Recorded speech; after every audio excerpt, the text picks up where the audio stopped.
Okay, do you want to explain your answer, Kabil? Muhammad Kabil? Hi. Yes, sir. Yeah. Do you want to explain the answer that you have just shared in the chat area?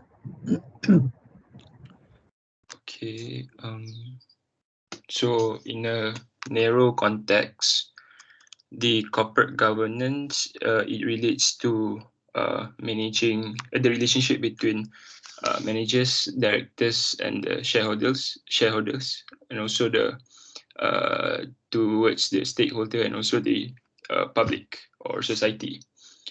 So in a broader context, it relates to the laws and regulations. Okay. Right. So, okay, the first one is the narrow definition. Okay, the relationship between managers, directors, and shareholders, including the relationship to the stakeholders and society. That is the narrow definition. In the broader definition, then it also covers the laws, regulations, listing rules, that is if the company is listed on a BOS, and then the voluntary private sector practices that allow the corporation to attract capital. Very important for companies, they need to attract capital to grow and then to perform efficiently, then generate profit and meet both legal obligations. Okay, we have legal obligations as company. In Malaysia, we have the Companies Act 2000. Current, I think the updated one is 2016. Okay, legal obligations, Companies Act, and then the expectations of society in general. Okay, so this is the difference between the narrow version or the narrow definition and the broader definition. Okay, so we are done with question 1. If there are no further questions from the others in the class, then we can proceed to move to the next question.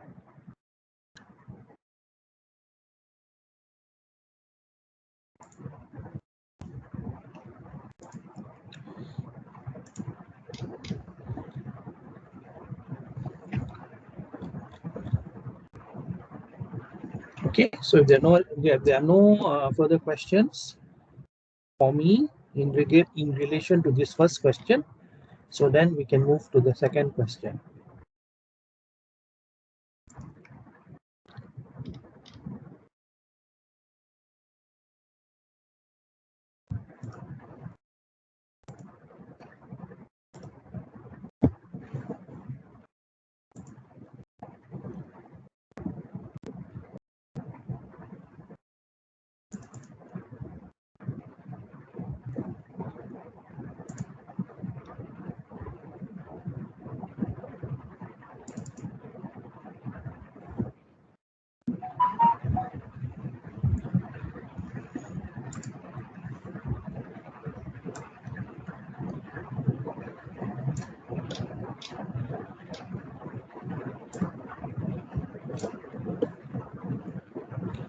Okay, so the second question is Milstein, which is the name of the author of this paper, Milstein, further found when looking at the question of for whom the corporation was governed. Okay, in the US, they use the term corporation. In Malaysia and other British jurisdictions, they are using company. So it's basically the same thing. It's just a terminology, okay? Nomenclature, they call it nomenclature. So it's basically the same thing. So the question is for whom the company or corporation is governed, okay? And then they identified a few different models of corporate governance. So you're asked to discuss the different models identified in the literature. Now, may I know whose answer is this? Kabil. Yeah. Okay, Kabil, can you explain your answer, because I want to make sure that you really understand and not just cutting and pasting.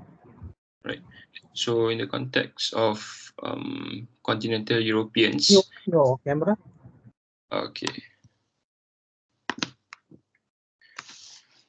So in the context of continental Europeans, I think it focuses on the larger context, as it includes more stakeholders, including suppliers, creditors, tax authorities, as well as local communities.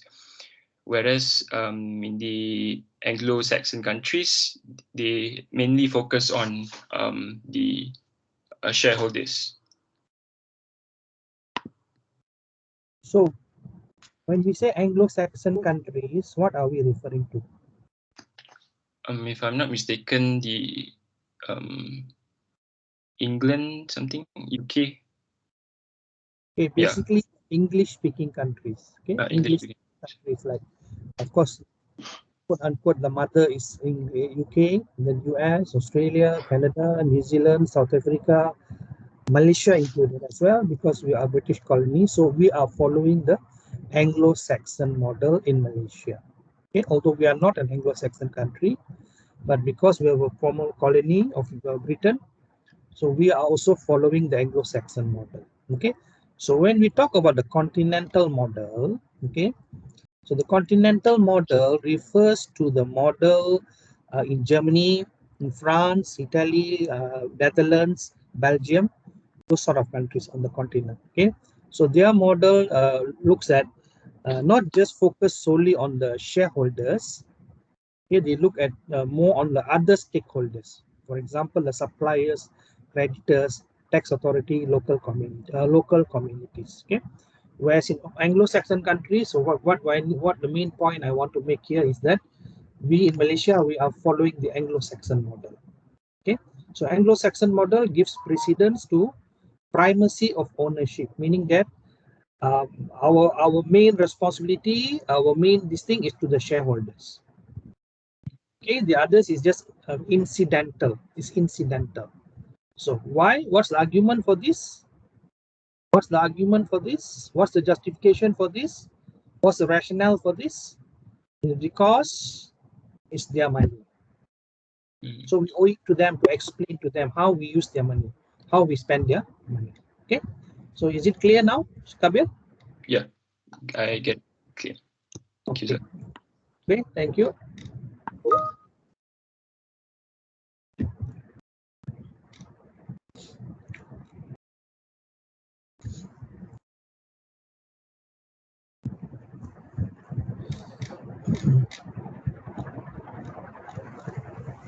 Now I would like to see some participation from others as well, not just Kabil all the time. Not to say I don't want him to answer, but I think I would like others to participate as well.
So the next thing we are looking at is question 3. So this Milstein report states that stakeholder and shareholder interests are not necessarily mutually exclusive. So what this statement means is, by taking care of the stakeholders' interests, we do not have to neglect the shareholders' interests, meaning that we can take care of both the shareholder and stakeholder interests at the same time. That's what they mean by not necessarily mutually exclusive. Okay, meaning that you can take care of the interests of both these groups at the same time. So the question is, who were identified as the most successful corporations from the corporate governance perspective? Okay, who were identified as the most successful corporations from the corporate governance perspective?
Okay, let me call upon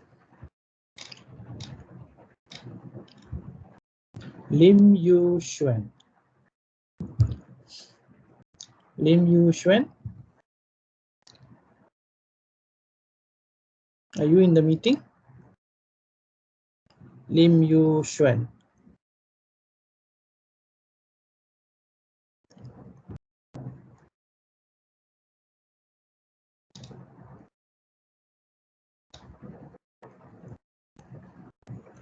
Teh Hui Ting.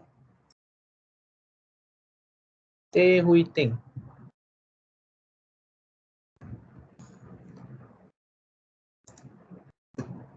Can you hear me? Teh Hui Ting? Yes, sir, I can hear you.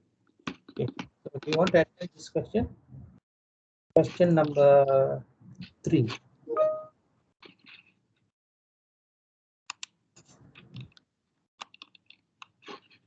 Can you switch on your camera after waiting?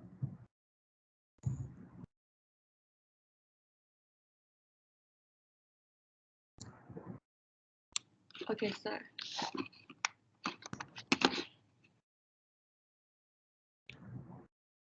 Just give the answer orally first.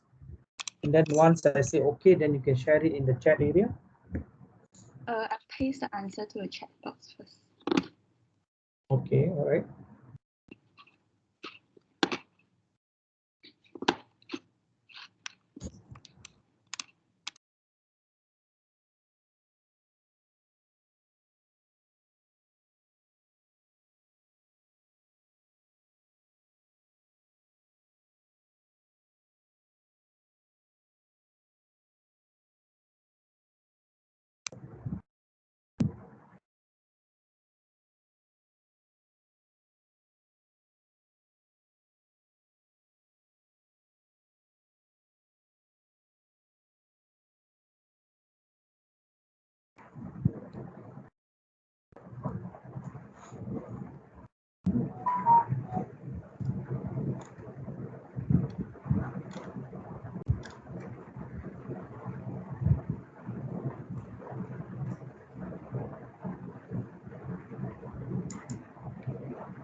Okay, do you want to elaborate on your answer?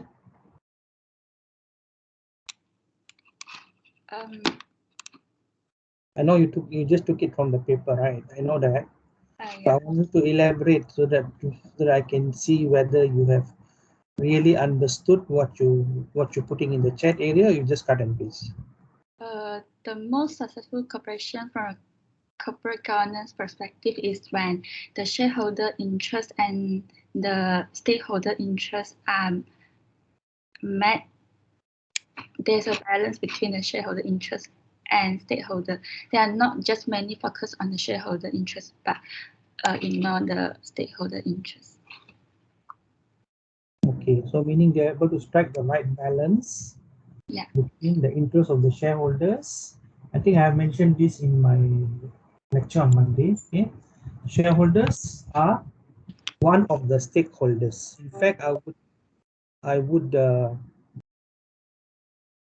would describe them as the primary stakeholder. Primary stakeholder. The reason is very simple.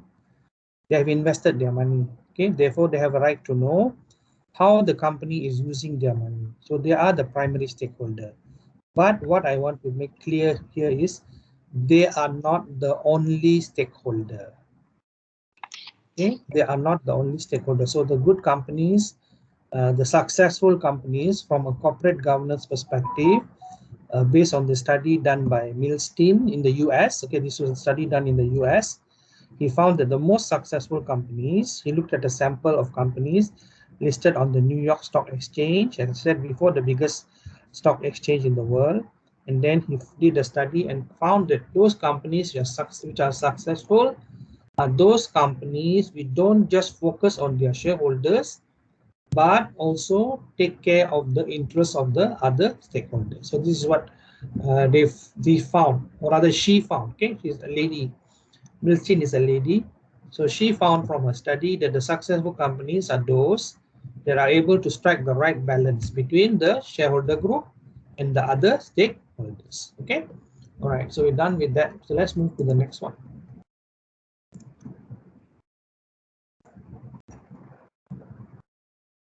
Okay, now after the Milstein paper, now we're looking at another paper by Gregory and Sims. Okay, this was also research done in the US. Gregory and Sims. So we're now at question 4.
Any takers?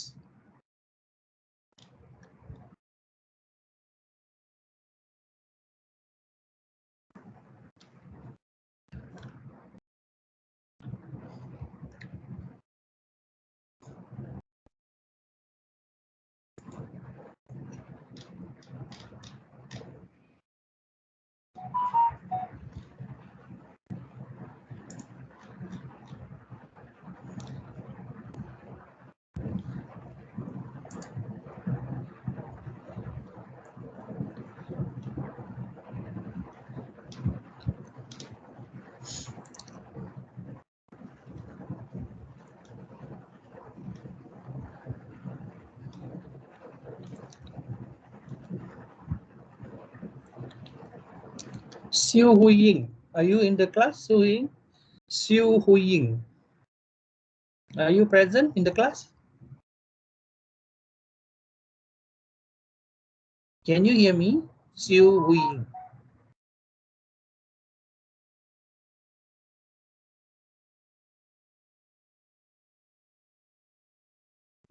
No response.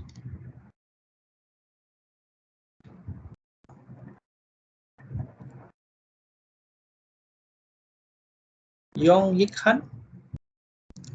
Yong Yik Han, are you in the class?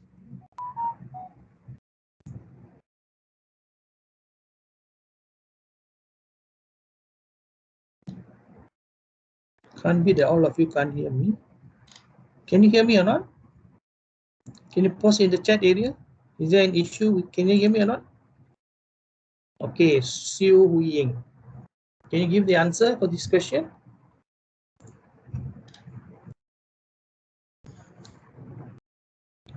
Question number 4.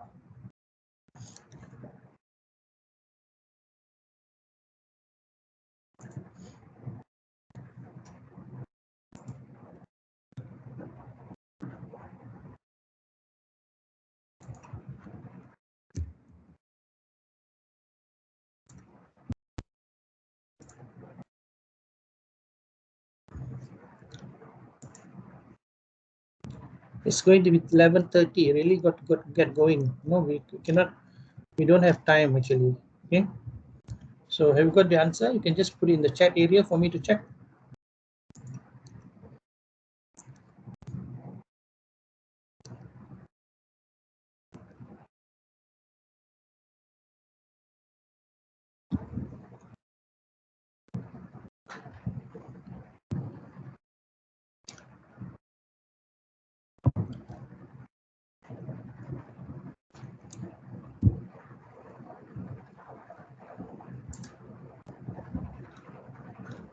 Siu Huying, do you have the answer, Siu?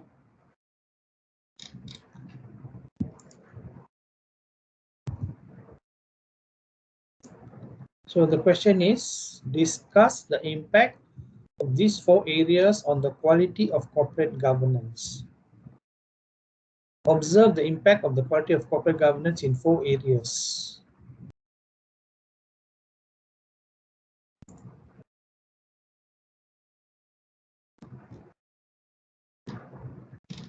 Okay, if you want the answer is on page 4. Page 4, the very first paragraph. Okay, I made it easy for you. Go to page 4, and the answer is on the very first paragraph.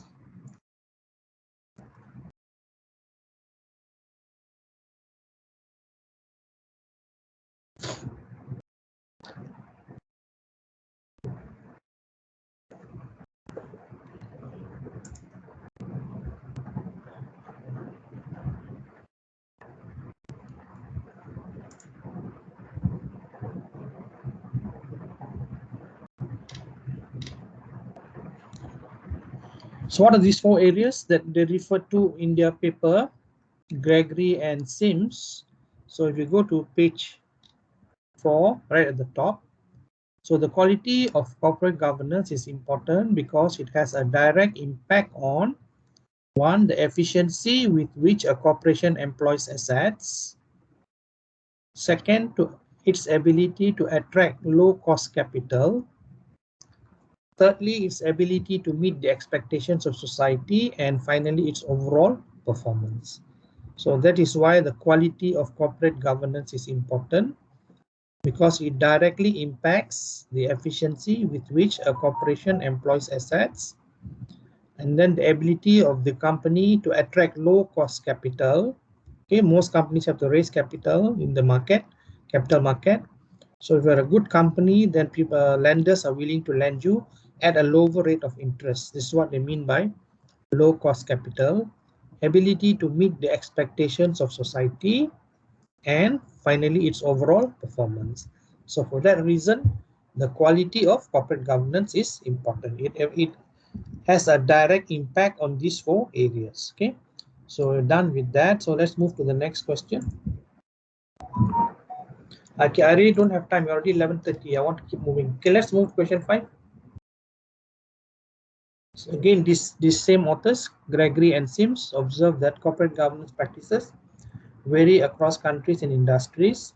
Discuss the issues that contribute to these differences in corporate governance practices. Okay, so now I will call upon Lim Yu Xuan.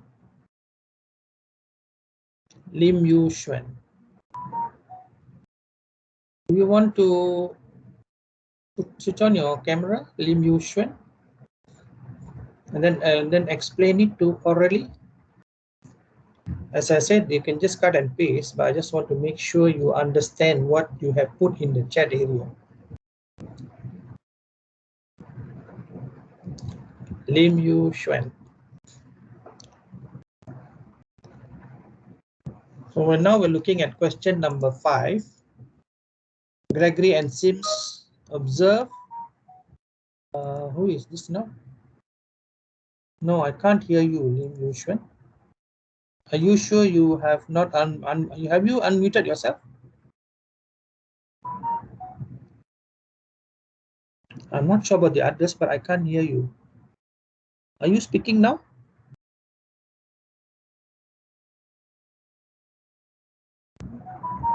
Yeah, there's something wrong. I don't know.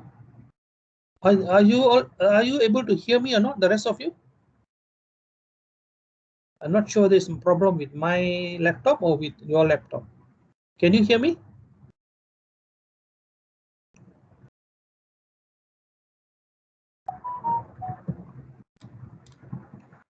Okay, then obviously there's a problem with your mic, because I can't hear you. How about the rest? Can you hear what she's saying? Can you hear her?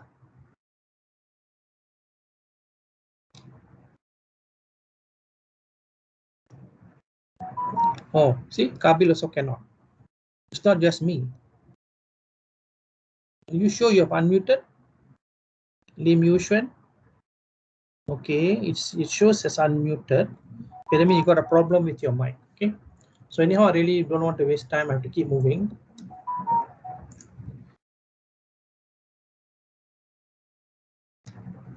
Okay, there's some issue with your mic, Lim Yu Xuan. I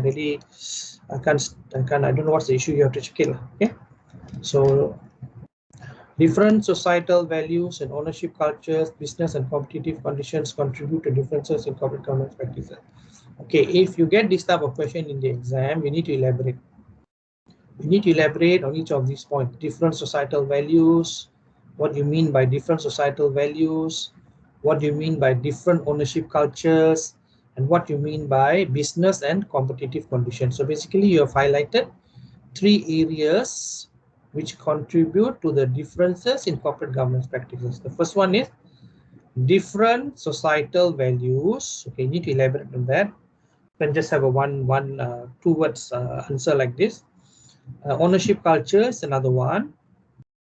And the third aspect is business and competitive conditions. So each of these are the 3 main areas identified by these 2 guys. I think it is Gregory and Sims, right? Gregory and Sims. So you need to elaborate on each of these areas, okay, in the answer. Just giving you my feedback. Okay, if we just put it like this, it's too brief. Okay, it's too brief. So you need to talk about what are the different societal values, what are the different ownership cultures, and what are the different business and competitive conditions which contribute to the difference in corporate governance practices. So that is my feedback. Okay. So you need to elaborate further on each of these three components. There are three components here. You need to elaborate on each of them. Okay, so I want to move on. So we are now at question 6. Okay, we are now at question 6.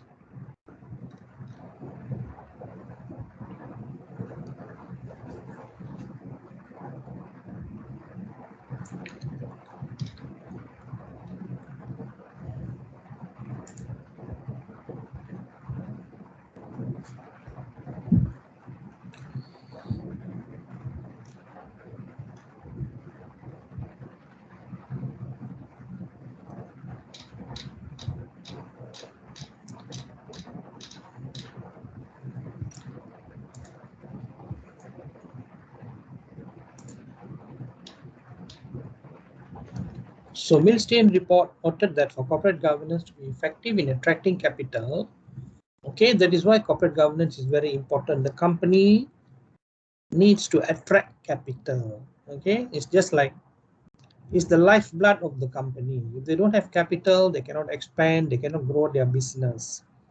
So they need to attract capital. So if they want to attract capital, then they need to focus on 4 important areas. So what are the 4 areas? You're asked to elaborate. That means expand on your answer. Don't just give a one-word answer. Okay, when you see the word elaborate, that means you're supposed to expand on your answer. So elaborate on the 4 areas identified for this purpose.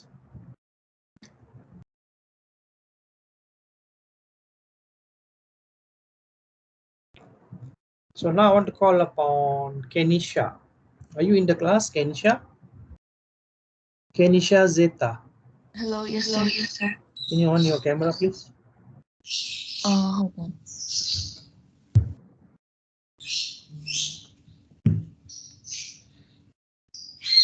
Okay. Are you ready with the answer, Kenisha? Yes, we're in number 6, right? Yes.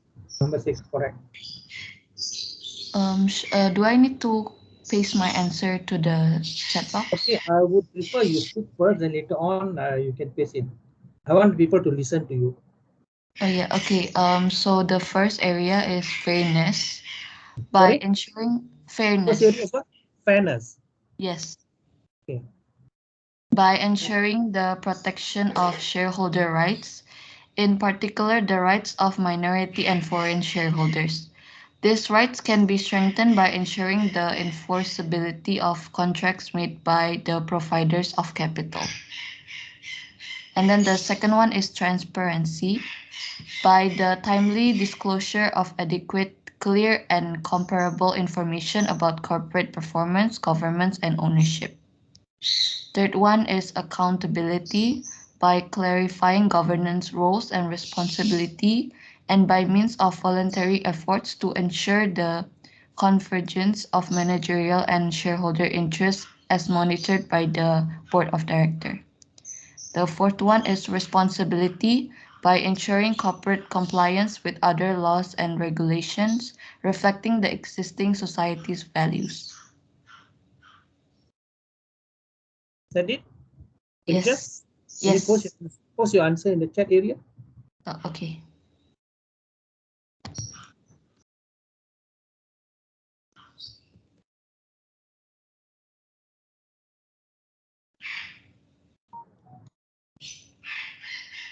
Okay. Now I just have some questions to ask you. Okay.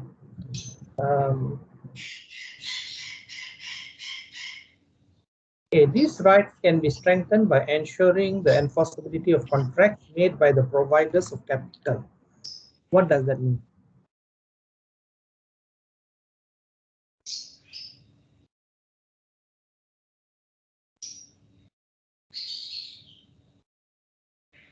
Kenisha, you are from which country, Kenisha? Indonesia. Are you now in Malaysia or in Indonesia? I'm in Indonesia right now. Okay. So let's say you are an investor from Indonesia, right? You bring your money to Malaysia. to invest in a project or in a company in Malaysia, right? So as an investor, what is important to you? Put yourself in the shoe of an investor. You're coming from Indonesia, you're bringing your capital from there. Or like how clear contract is. Okay, then enforceability of contract. So you are the provider of capital. You have signed a contract with the Malaysian party joint venture to start this project in Malaysia. Okay, you are the foreign shareholder. So what will be in your mind? Okay, I bring my money, invest in Malaysia, a JV with a local Malaysian partner. Now I want to make sure that in case of any dispute, in case of any conflict, my rights are protected. So meaning I can go to court. This is what we mean by enforceability of contracts. Very, very important, especially when you want to attract foreigners to come and invest. They need to be confident in our legal system. Okay, this is what we mean by enforceability of contracts. Okay, second point is transparency. Okay, that one I think is straightforward. I'm sure you know about transparency. Accountability. Okay, accountability. Can you explain to me what is meant by to ensure the convergence of managerial and shareholder interests as monitored by the board of directors? What do you think that means? I'm now looking at C, accountability. Is it to ensure like there's balance between the interests of shareholders and the management interests? So one of the issues that we discussed in the previous lecture, in the previous and the before that as well, is the agency problem. Agency problem meaning that one party is running the company, another party is giving the capital. And there's a gap between the two, what we call as information asymmetry. The management knows more because they are involved in the day-to-day running. Now, if they are using that knowledge for the benefit of the company, for the benefit of the shareholders, there's no issue. Issue will come when there's a no convergence. Convergence means they are both same meeting. Okay, divergence means this one is having their self-interest, okay, not working in the best interest of the company, taking advantage of their knowledge. This is what we call information asymmetry. Okay, are you clear, Kenisha? Yes, sir. Okay, fine. Thank you for the answer. Thank So let's you. move on. Let's move on.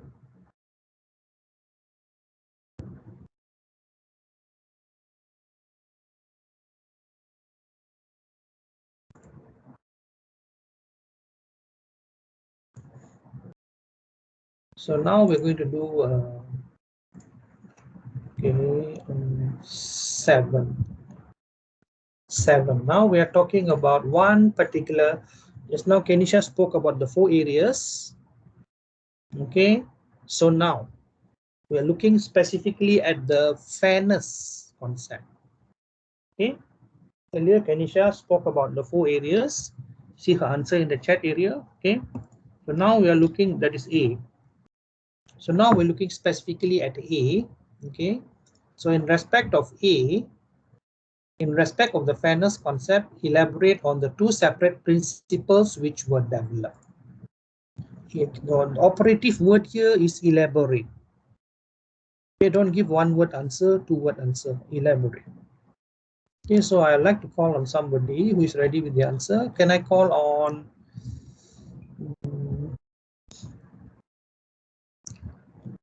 Ng Wan Win? Are you in the class, Ng Wan Win?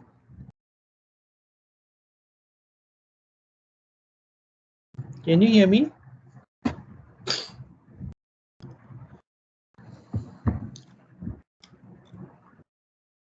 Ng Wan Win, are you in the class?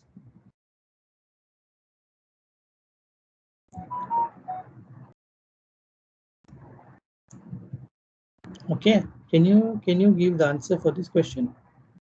Ng Wan Win. We are now looking at question 7.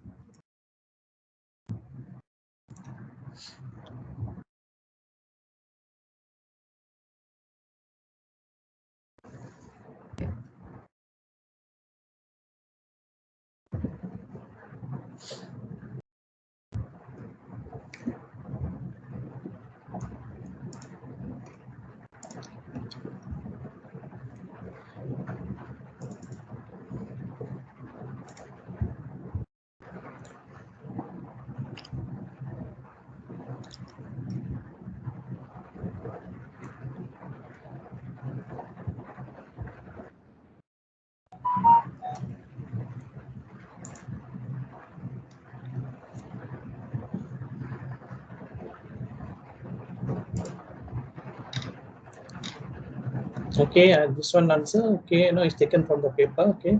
So I'm more interested to know whether you understand or not, okay. So can you explain to me what you understand by the term proprietary and participatory rights?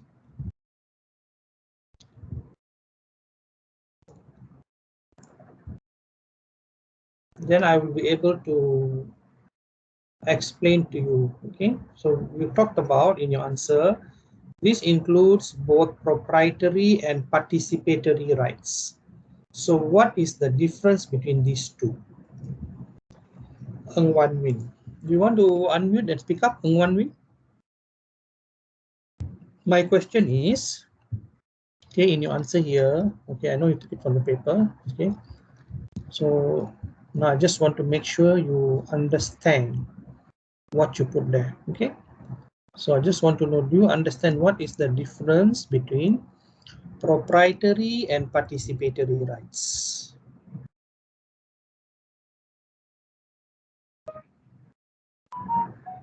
Oh, okay. Then can you just type your answer in the chat area? Just type your answer in the chat area. I just want to know, do you understand what is the difference between proprietary and participatory rights?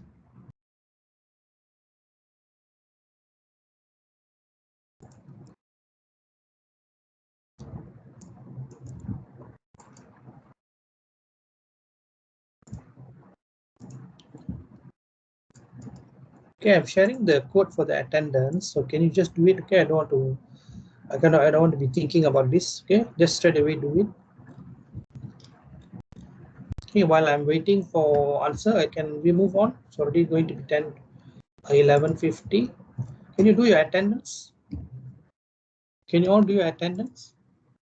I've shared the code in the chat area.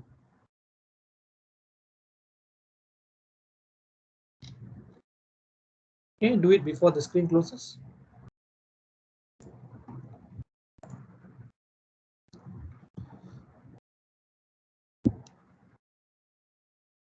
Proprietary means owner. So as an owner, you have certain rights. Okay, as an owner, you have certain rights, proprietary rights. They call it proprietary rights. And the other one is the participatory rights, meaning you have also got the right as owner to participate in the management and running of the company. How do they participate? How do the shareholders participate? They will come to the AGM, annual general meeting, and they will have a say in the appointment of directors, in the appointment of the auditors. So that is their participatory right. That is their participatory right. As far as their proprietary right is concerned, it is their right to receive dividend, for example, to receive bonus share, for example. Okay, that is a what do you call it? Proprietary rights. Proprietor, I'm the owner. I invest my money. So what do I get in return? That is called your proprietary right. On top of that, they also have participatory rights. Yes, the right to vote is a participatory right. Okay, participatory right is one of them is also the right to vote. So they use the right to vote at the AGM when they will decide whether when the board of directors nominates so and so to be the new member on the board, they can say no, we don't agree. So they might vote it down or they might support it. It's up to them. It is their right. Likewise, the board of directors might suggest, okay, so and so is going to be our auditor, and they will vote on it. Either they agree or they don't agree. So that is their right. Okay, that is their participatory right. Okay, so let's move on. It's already 11:50. So now,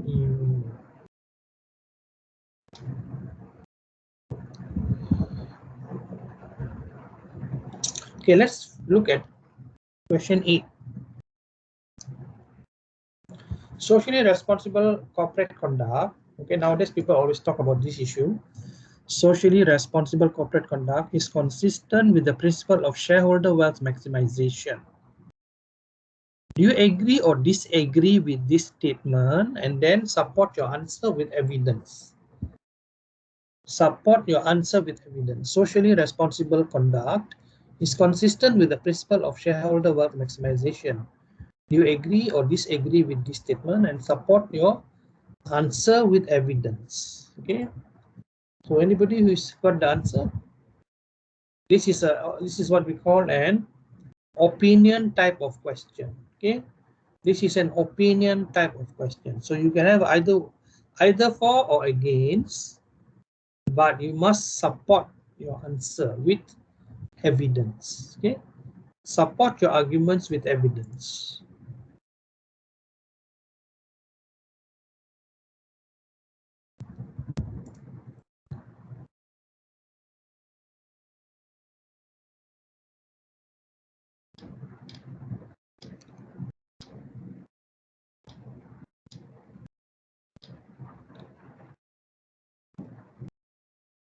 How about you, Kenisha? Do you have any opinion about this matter, Kenisha? Kenisha, can you hear me? As I said, this is an opinion question. Okay, you can agree with it or you can disagree with it, but you must support your answer with some kind of evidence.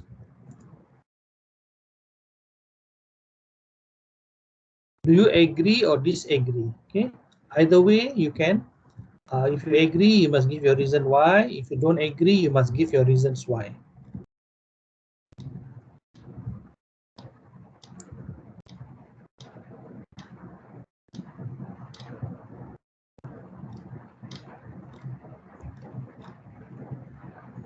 Anybody who has the answer, you can put it in the chat area for me to check and give my feedback. We only have about 8 minutes.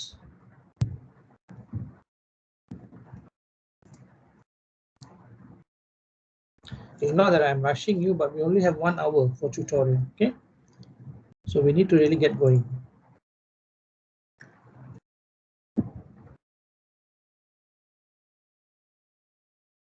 Samuel, oh. Do you want to elaborate on your answer, Samuel? Samuel, you want to elaborate on your answer? I saw your answer in the chat area. I saw it. So I just want to know, oh, you agree, huh? Okay, you agree, right? Okay, so you want to explain your answer? Just want to make sure that you know what you're talking about. Based on the general articles, say that there's nothing wrong with wealth maximization because corporate businesses are also responsible for, if the businesses are responsible for the community and the environment, then there's nothing wrong with wealth maximization. So in terms of community that provide job opportunities and they don't pollute the environment, the surrounding environment. Yeah. Okay, so he agrees and he has given his answer, his reasons why. Okay, socially responsible conduct is consistent with the principle of shareholder wealth maximization. In many countries around the world, the practice of corporate social responsibility is now well established, with corporations going beyond the legal requirement. Okay, legally they are not required to do so, but they want to do it as part of their CSR activity. So for example, they provide healthcare, retirement benefits, supporting education, and then adopting environmentally friendly technologies. So all of this comes at a cost to the company. Okay, it is not cheap, it's not free, it comes at a cost to the company, but they are doing it, okay, as part of their responsibility as a corporate citizen. This is what we call as corporate social responsibility. Similarly, other companies strive to avoid practices which are socially undesirable, even if not prohibited under the law. Meaning it's not illegal, but it's not socially desirable. Okay, right. So is this answer considered as giving example, or do we need to give a specific company? No, this is okay. This is all right. But if you have a specific company, a specific example, so much better. So much the better. Okay, this is a very general answer. So if, for example, you want to support this answer by quoting a specific company, giving an example of a specific company, then the answer is so much better. Okay, that's my comment. So if let's say this question is 10 marks, so how many marks? Do you have any company in mind right now when you're talking about this? Are you having any company in mind? I'll think of the Apple company. Apple. They claim to use 100% of recycled aluminum in producing their laptop and iPhone. Okay. So which is environmental friendly as they claim. Okay, so like for example, like you've given this answer, so you might wish to continue here by saying that, for example, Apple, which is one of the biggest companies in the world, but in terms of market capitalization, is either the biggest or second biggest, but definitely it's in the top 5 in the world today. So these are some of the things that Apple does as part of its corporate social responsibility. Okay, so that means you're strengthening your answer by giving a specific example of a company. And this just so happens that this company is a household name because of their products, the iPhone, iPad, and so on and so forth. Everybody knows about Apple. So if you quote an example like this to strengthen your answer, this answer, you give an example. So definitely the answer will be a better answer. Okay, so that's my comment. Okay, Samuel? Okay, so I'm not sure we have only got 3 minutes left. So I will leave you to attempt the remaining 2 questions in your own time. Okay, so I think shortly I'm going to end the class. We've just got about 3 minutes left. Are there any quick questions you have for me before I exit? Are there any quick questions you have for me? I've got about 3 minutes left.